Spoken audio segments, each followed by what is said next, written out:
අයිබෝවන් චමත්කාර නාලිකාවේ පළවෙනි එපිසෝඩ් එක විදිහට අපි තෝරගන්නේ පොතක් එක්ක කතාවක්.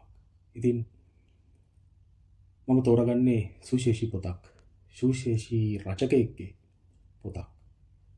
මහගමසේකර. ඉතින් ශ්‍රී ලාංකීය කවි කලාව ගත්තොත් එහෙම නැත්නම් නිසඳස් කලාව ගත්තොත් විශේෂයෙන් සේකරයන් කියන්නේ සුවිශේෂී චරිතයක්. මම දන්න විදිහට මට දැනෙන විදිහට ශ්‍රී ලංකාවේ නිසඳස් කාව්‍ය කලාවේ රන් සලකුණ තමයි සේකර. හේතුව තමයි පී.බී. සේනානායක, සිරිගුණසිංහ, ගුණදාස අමරසේකර මේ විශිෂ්ට කවි ඇත්තටම. හැබැයි මිනිස්සුන්ට දැනෙන, මිනිස්සුන්ට තේරෙන, මිනිස්සු ගැන මානවවාදී රචනයක් කරේ සේකර මට දැනෙන විදිහට. ඒ නිසාම තමයි ඔහුගේ නිර්මාණ බහුතරයක් මිනිස්සු අතරට ගියේ සහ මිනිස්සු ඒවා වින්දේ ඇහැව්වේ. ඒ වගේම ඔහු ඇත්තට මූර්තියෙන් චිත්‍ර ගුරුවරයෙක් විදිහට තමයි මුල්ම පත්වීම ලබන්නේ. ඉතින් චිත්‍ර ඔහුගේ සමහර පොත්වල තියෙන චිත්‍ර ඇත්තටම ඔහු විසින්ම අඳින ලද චිත්‍ර. ඉතින් අපි තෝරගත්ත පොත තමයි සක්වාලිහිණි. මහගමසේකරගේ සක්වාලිහිණි පොත. මහගමසේකරගේ ප්‍රබුද්ධ සහ නොමියෙමි වගේ පොත් ගොඩක් දෙනෙක් කියවලා ඇති. හැබැයි සක්වාලිහිණි, වියංගා, මක්නිසාදයත් මේ වගේ පොත් අපිට එච්චර සුලභව හම්බ වෙන්නේ නැහැ. පොත් කඩේකට ගියත් අපිට හොයාගන්න ටිකක් අමාරුයි. ඉතින් මේකත් මම ගත්තේ මගේ ඉන්ටර්න් කාලේ අවුරුදු 10කට විතර කලින්. ඉතින් මම සාමාන්‍ය පොතක් ගත්තාම ලියනවා මගේ නමයි පේරාදෙනි සරසවිය කියලා. ඒක මගේ පුරුද්දක්. ඉතින් මගේ හැම පොතකම වගේ එහෙම ලියලා තියෙනවා. හරි. ඉතින් මුළු පොතම කියවන්න වෙලාවක් නැහැ.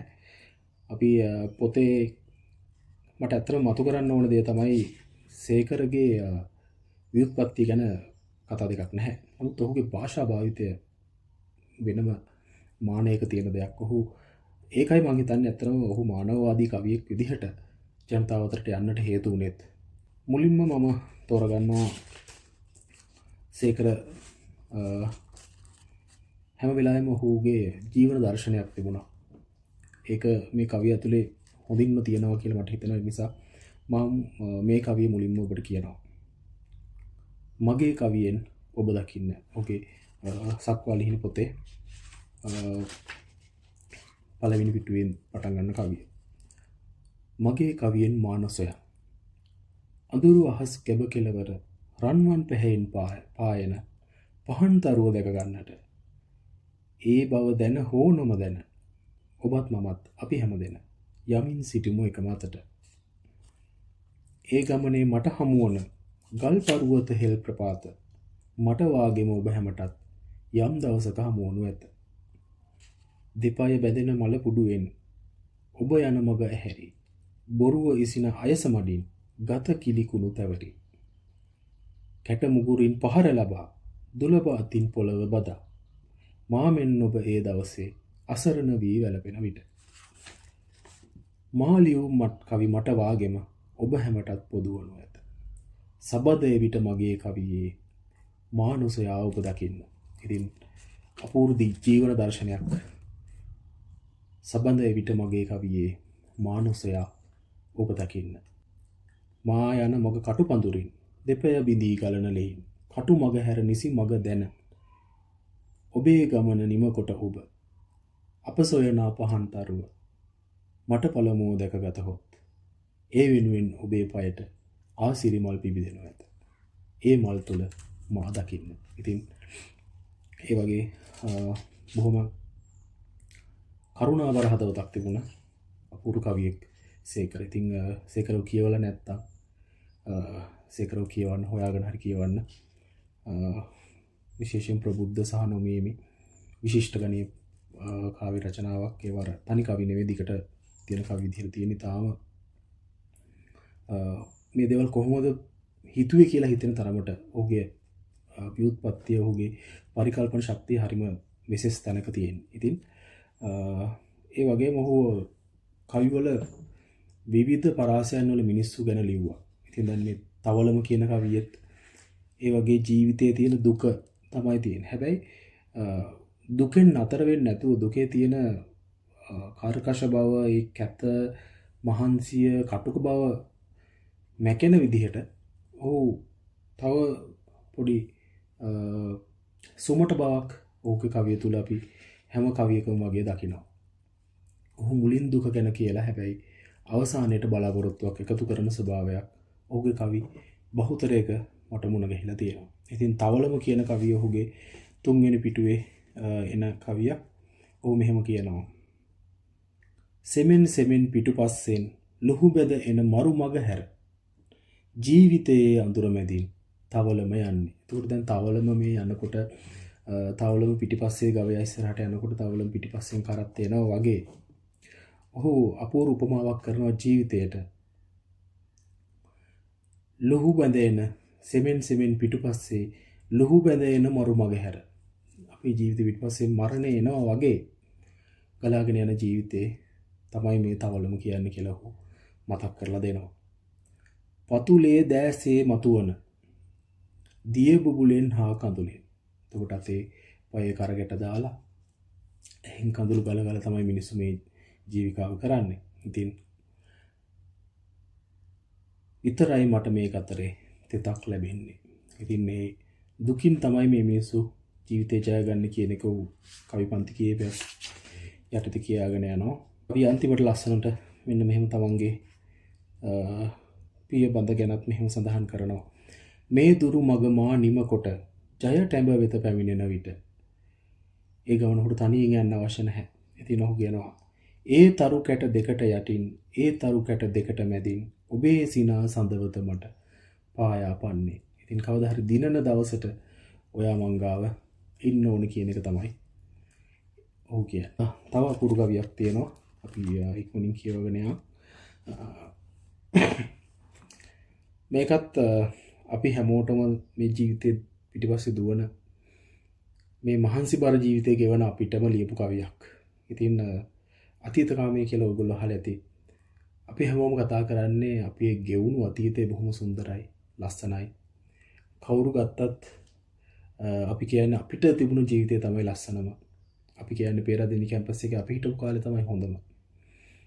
ඉතින් ඒ වගේ සේකර අපූර්ව කවියක් ලියනවා මෙහෙම. ගම මතකයි. 9 වෙනි පිටුවේ තියෙන්නේ. සිදාදියට එන්නට මට බුද්ධිය උඹ තමයි එදා පාර කියා දුන්නේ. ගමෙන් උරුම වූ වස්තුව පොදියක් බැඳ කර තියාන උඹේ බහට රැවටිලයි සිදාදියට ආවේ. ඉතින් අද අපි ඉන්න තැන් ගැන අපිම ප්‍රශ්න කරන වෙලාවල් ඕන තරම් තියෙනවා. ඉතින් මෙහෙම වෙලාවක මේ කවිය ඔබට මතක් වෙයි. ඒ එනකොටගෙන ආදේ විය පැහැදම් කළා මිසක මෙහිදී අලුතින් නිපයූ කිසිම දෙයක් නැත්තේ. ඉස බර කළ පුහු නම්බුව විතරයි මට ඇත්තේ. ඇත්තටම අපි ජීවිතේ සමහර දේවල් කරන්නේ අපිට ඕන නිසාමද කියන ප්‍රශ්නාර්ථය ඔහු ලස්සනට මතු කරලා තියෙනවා. සිතාදෙන් ආපසු මගේ ගමට යන්න ආසයි මට. අපි හැමෝම ආසයි ආපහු ගමට යන්න. ඒත් ගමට යන්නට දැන් පාර මතක නැත්තේ. ඉතිරිව ඇති සුළු වස්තුව රැකගෙන ආපහු එන්නට ඈත ඉඳන් නතවනලා අම්මේ මට ගමට එන්න පාර කියා පන්නේ. බෝ මළුවේ සුදු වැල්ලේ බෝධිය මුල දන ගහලා නිවන් ලබා හිත නිවන්න අම්මේ මට ගමට එන්න පාර කියා පන්නේ. ඉතින් අම්මලා හොයාගෙන ගමේ පන්සල හොයාගෙන දුවගෙන යන්න හිතෙන මට්ටමේ ලිවීමක්. මැණික් ගඟෙන් දියනාලා ඇඟපත ගිනියම දුරලා කිලිකුණු සෝදා හරින්න අම්මේ මට ගමට එන්න පාර කියා පන්නේ. ඉතින් සිතාදීට ගියපු එකෙන් දැන් අතර මෙතන මේ යෙදීමම කිලිකුණු සෝදා හරින්න. සිතාදීට ගියපු එකෙන් වෙච්චි අවැඩ තමයි ඔහු මේ මතක් කරන්නේ. සිතාදීට ගිහිල්ලා හොඳ දේවල් කරන්න උනේ නැහැ, පින් කරගන්න උනේ නැහැ. ඇඟපත ගිනියම් වෙලා තියෙන්නේ. ඉතින් ඒකේ තියෙන ඇබ්සර්ඩිටි එක. එතකොට අපිට ඔය සාන්දෘෂ්ටිකවාදය වගේ දර්ශනය යන්න ඇතුළේ අපිට මේ වගේ අපේ choices තමයි. ඒ කියන්නේ existentialism කියලා ඔයගොල්ලෝ අහලා ඇති.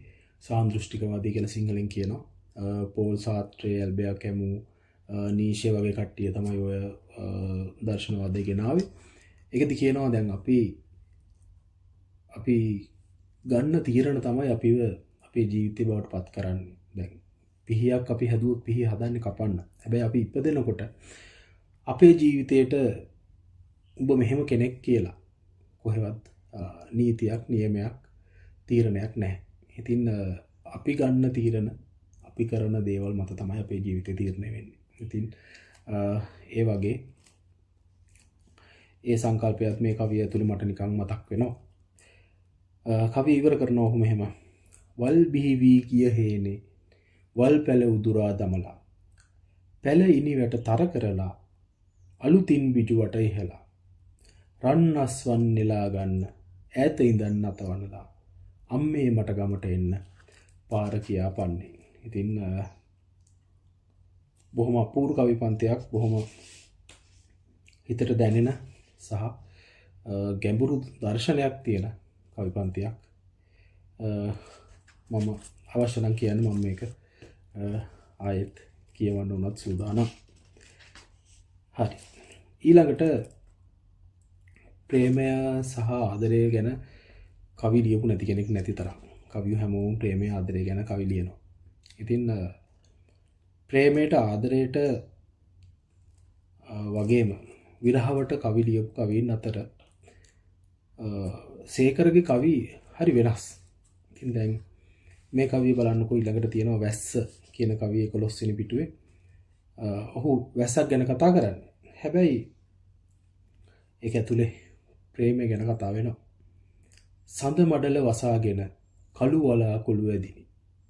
මුළු ලෝම ගනඳුරින් පටලවා ගනු ලැබිනි.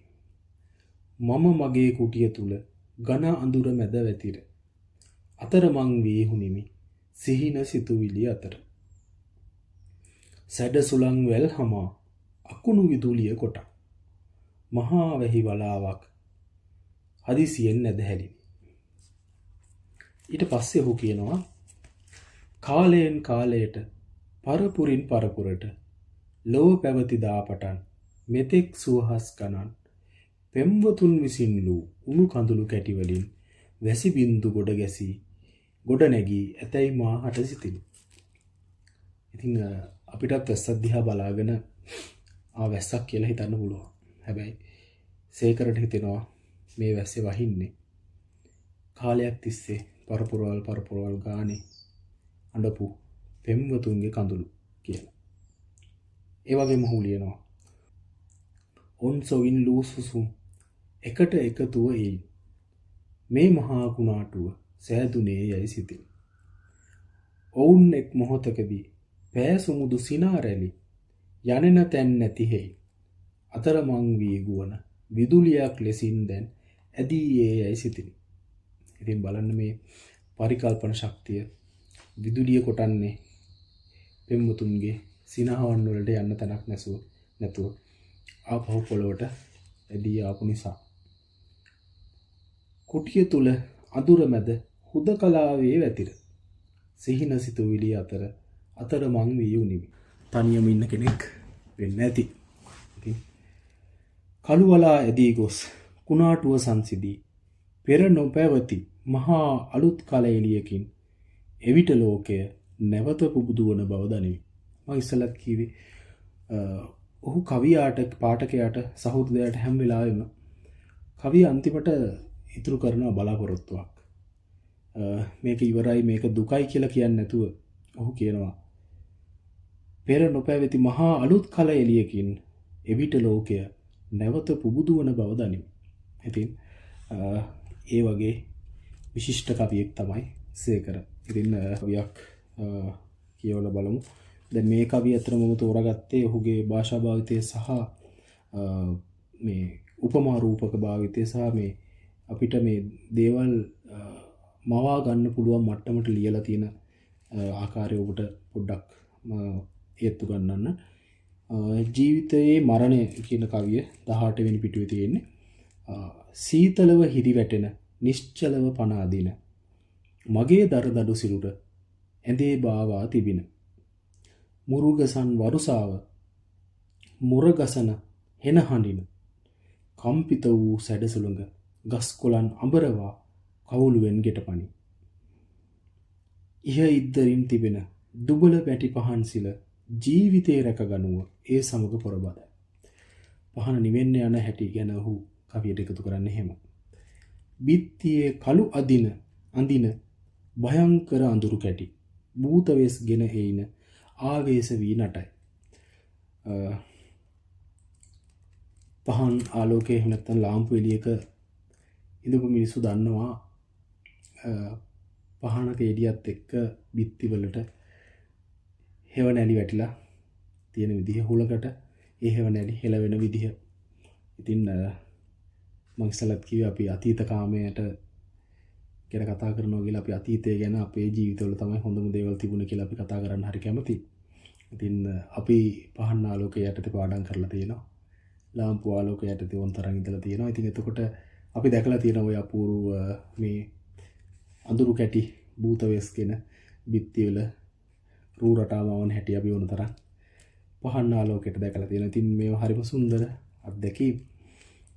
කාලකන්නීව අවට පාළු වූ සුදු මෙලිව ජීවිතයේ දිගමනින ඔරලෝසුවේ ගැස්ම ශුෂ්ක අවකාශයෙන් දෝංකාරව නැගී.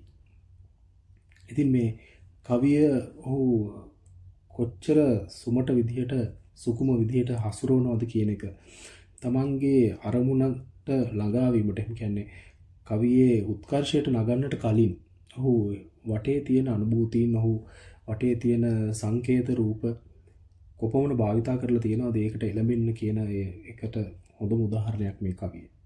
කවිය ගලාගෙන යනවා. ඉතින් මට ඕන උනේ මේ කවියේ තිබුණ අර සංකේත රූප භාවිතය සහ කවියට තමන්ගේ කවිය ප්‍රකාශනයක් විදිහට ඉදිරිපත් කරද්දී ඒව භාවිතා කරන්න කොයිතරම් හැකියාවක් තියෙන්න ඕනද කියන එක ඔබට චුට්ටක් මතු කරන්න. සේකරගේ ගොඩක් කවිවල මේ ජන කවිය ආభాෂය අපිට දකින්න හම්බ වෙනවා. මේ කවියත් පුංචි පද හතරක කවියක්. ඉතින් හැබැයි ජන කවියට ගොඩක් සමීපයි කියලා මට හිතෙන්නේ. මණිකගේ පැල ළඟින් මා යන වෙලාවේ මල් වැස්සක් වැස්සයි නිල් වලාවේ. ඒකයි පැලට ආවේ සිහි මුලාවේ වැහැපන් හෙටත් මල් වැහියේ වෙලාවේ. ඉතින් කවිය අර්ථය විඳ ගන්න ඔබට අවස්ථාව දෙනවා. ඉතින් බොහොම ලස්සනට එලි සමයේ තියලා ලියපු ජන කවියට ගොඩක් සමීප අපූර්ව කවියක්. හරි ඊළඟට මම තෝරගන්නවා 55 වෙනි පිටුවේ තියෙනවා වසන්තා කියලා කවියක්. ඉතින් ඇත්තටම මේක මේ මගේ හිත චුට්ටක් ගස්සපු එහෙම නැත්නම් හිත පොඩ්ඩක් සසල කරපු කවියක්. ඔයගොල්ලන්ට මතකද සන්නාලියනේ අමරදේවයන් ගායනා කරපු ගීතය මහකම්සේකරයන් තමයි ඒක ලිව්වේ. ඒ ගීතයත් තුලත් වෙන්නේ මේ සක්වාලිහිණි පොතේ. ඉතින් මේ කවියත් අපි අහලා බලමු. වසන්ත අරුණෝදේ ලා හිරු රැස් මත නටන පිනි බිඳුවක් ලෙසට ඔබ මට මුණ ගැසින. මට හිතෙන්නේ මෙතන ඔහු මතු කරන්නේ අවිනිශ්චිතතාව කියන එක පිනි බිඳුවක්. අරුණෝදේ ලා හිරු රැස් මත නටන පිනි බිඳුවක් ලෙසට ඔබ මට මුණ ගැසින. සුදු ගවුමින් සැදි සුදු ඔබ එන කලට සුදු වැලි සිනාසිනි මාගේ මිදුලාවට. සුදුවන් සිනා විහිදෙන ඔබ මුව අගින අඩවන් වන දෙනෙත මට අමතක නොවින. hina වෙනකොට හීනි වෙන ඇස් තියෙන කට්ටිය අපි දැකලා තියෙනවා. ඉතින් ඒක කවිය ඇතුලේ හො අපූර්වට සඳහන් කරන්නේ එහෙම. සුදුවන් සිනා විහිදෙන ඔබ මුව අගින අඩවන් වන දෙනෙත මට අමතක නොවින. ඉතින් ඊට පස්සේ තමයි කවියේ වටිනාම කොටස තියෙන්නේ. එයින් බොහෝ කලකට පසු ඇගේ මගුලට මා ගිය විට ඒ මදහස පිරුණු දෙතොල එලෙසටම මම දුටුවෙමි. ඉතින් එදා ඒ විදිහට ඔය හොයාගෙන ආවට ඔහුට ඇය හිමි වෙලා නැහැ. ඒ අඩවන් නුවන් සඟල ඒ ලෙසටම මම දුටුවෙමි. සුවඳ සුදු සිරුර වට සුදු දුහුල් අන්දවා සුවඳ සුදු මල් වඩම් වරල වට රන්දවා දෙපස සුදු දද නැගන නිමල සුදු වැලි ඉසින මහ මගින පෙරහරින ඇය රැගෙන අපි ගියෙමු. අවට පිපි සුදු මලින් ලකල කළ සුවඳ කළ සදා සංසුන්ගේට ඇයගේ කය ඇතුළු විය. ඉතින් ඇගේ මරණයටත් ඔහුට යන්න සිද්ධ වෙලා. කිසි කලක කිසි කෙනෙකු පිනිස කඳුලක් නොනැගි මගේ නෙත් කෙවෙනියෙන් වේදනාවක් දැනිනි. ඉතින් ඒ විදිහට ඔහුගේ කවිය බලාගෙන ගිහිල්ලා කවිය ඔහු ඉවර කරනවා මෙහෙම. අරුණෝදේලා හිරැස් මත නටන පිනිබිඳුවක් ලෙසට ඔබ මට මුණ ගැසින දැඩි හිරු රැසින් මිරිකෙන්නට පෙර නිවෙන පිනිබිඳුවක් ලෙස ඔබ අහසට නැගින. ඉතින්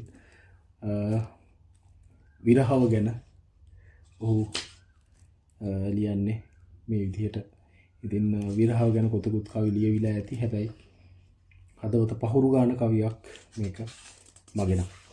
මේකත් ඇත්තටම ජන කවි ආරට ලියවුණු කවියක්. මේකෙන් ගීතයකුත් කරලා තියෙනවා. ඔබට මතක ඇති. පිලේ පැදුර අරගෙන හේනට එනවා එලා පැදුර මැස්සේ හිසත පෙනවා රටා වියපු අත් දෙක මට සිහි වෙනවා හිතේ දුකට එතකොට කවි කියවෙනවා. මේ කවි පෙළේ ඇත්තටම මේ අපූර්ව කවියක් තියෙනවා. ඒකත් ඇත්තටම අර විරහව ගැන විරහව කවියක් තුල මුණ ගැහෙන අපූර්ව තැනක්.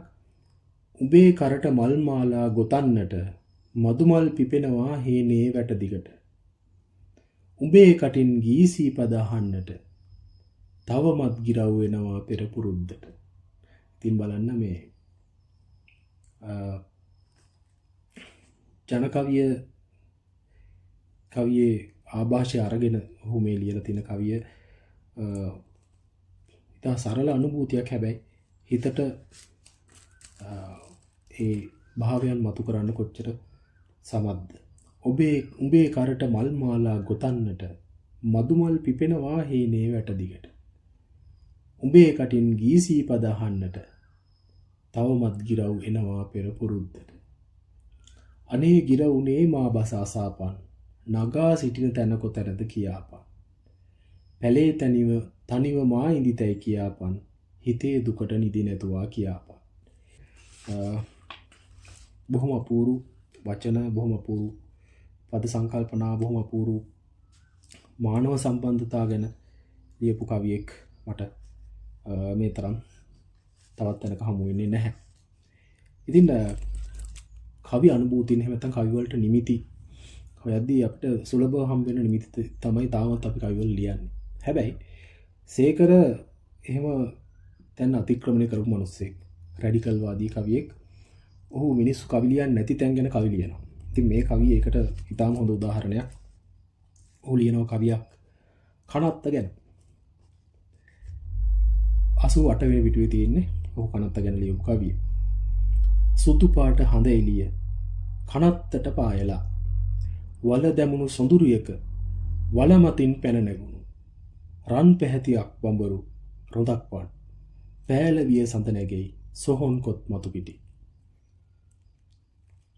මෙතෙක් කල සීතලේ ගුලි ගැහි නිසංසල අඳුර යට නිදා සිටි සොහොන් කොත් ඒ මගින් අවදි වී මිනී වලවල් මතින් නැගිටමින් දෑත ඉහළට නගා කාහටද යදින්නේ කුමකටද යදින්නේ තොපගේ දුක අසන්නට පාළු හිස් අහස මිස කිසි කෙනෙකු එහි නොමැත.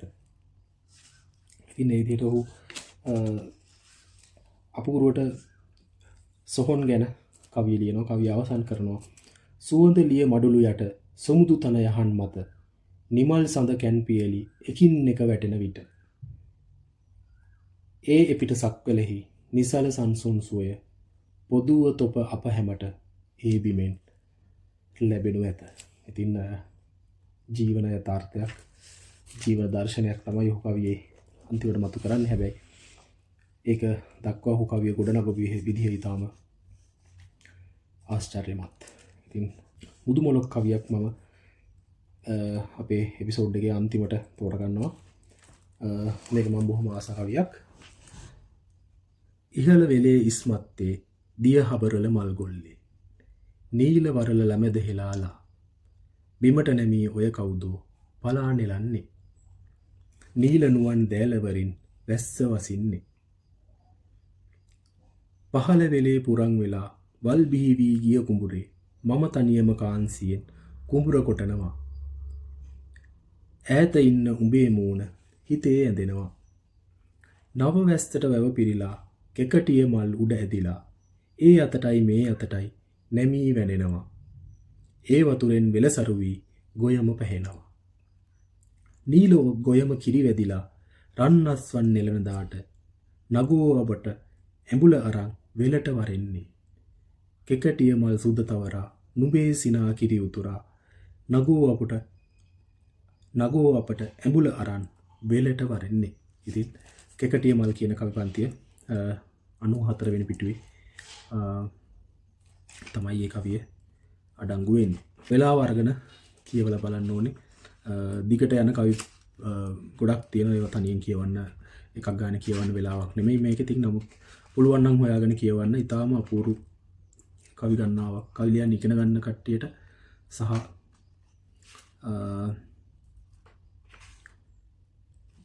අපිට කවිය මිනිස්සු අතරට ගෙන යා යුතු කාලයක් කියලා මට හිතෙන්නේ මේක.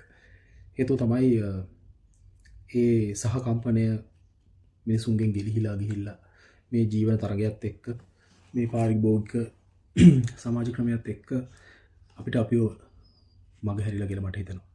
ඉතින් කවියට පුළුවන් මිනිසුන්ගේ ඔද්දල් වෙච්ච හිත් සුවපත් කරන්න. මේ ළඟදී අපූර්ව සිද්ධියක් වුණා. මම ලියපු නවකතාවක් කොටසක් මම එක්තරා channel එකකට දෙන්න කතා කරලා අතන මේ තරුණ පිරිසක් වැඩිපුර ගැවසෙන channel එකක්. ඒකේ පොඩි සාම්පල් එකක් යවුවාම ඒකේ ඇඩ්මින් මගෙන් අහලා තිබුණා මේක මේ කතා කරන භාෂාවෙන් ලියලා දෙන්න බෑද කියලා. ඉතින් මම කිව්වා බෑ ඒක එහෙම කරන්න බෑ. ඉතින් ඒ වගේ තැනක අපේ මම කාටවත් දෝෂාරෝපණය කරනවා නෙමෙයි. නමුත් බහුතරකගේ රසාස්වාදය තියෙන ඒ වගේ තැනක. ඉතින් ඒක අපි වෙනස් කරන්න ඕනේ කියලායි මට හිතෙන්නේ. ඉතින් කවිය තමයි ඒකට හොඳම අවිය කියලා මට හිතෙනවා. ඉතින් චමත්කාරත් එක්ක එකතු වෙලා ඉන්න අපි ඉස්සරහටත් මේ වගේ කවි පොත් ගැන කතා කරමු, කවි ගැන කතා කරමු. ඒ වගේම තවත් දේවල් වෛද්‍ය සාකච්ඡා, මනෝවිද්‍යාව, ෆිලොසොෆි, දර්ශනවාදය වගේ ගොඩක් දේවල් ගැන කතා කරන්න බලාපොරොත්තුවක් තියෙනවා. ඉතින් එකතු වෙලා ඉන්න ආරාධනා කරනවා අපිත් එක්ක. අපි ඉස්සරහටත් පොතක් එක්ක කතාවකින් ආයේ මුණ ගැහමු. බොහොම ස්තුතියි.